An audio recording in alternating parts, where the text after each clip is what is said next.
कहीं सोना निकलता है कहीं कंकड़, पर जिस पर रखा भरोसा वही निकला कातिल खंजर।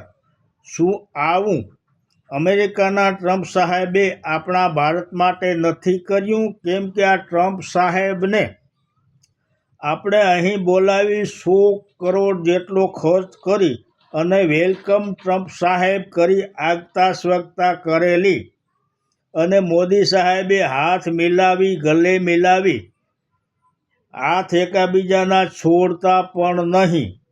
અને એ ટ્રમ્પ સાહેબને ચૂંટણી પ્રચાર વખતે આપણા માનનીય વડાપ્રધાન શ્રી ત્યાં અમેરિકા ગયેલા અને ચૂંટણી પ્રચાર પણ કરેલો કે અબ કી બાર ટ્રમ્પ સરકાર, આવું કહેલું.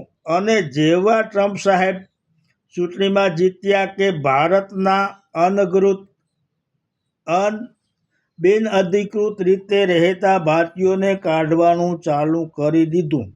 તે તો બરાબર કે કેમ કે તે બિનઅધિકૃત રીતે રહેતા હતા, પરંતુ હવે ભારતમાંથી 25% ટેરિફ નાખીને ભારતને દબાવવાનો પ્રયત્ન કરેલ છે. આ કેટલું યોગ્ય? શું અમેરિકાની મિત્રતા રાખવી જરૂરી છે?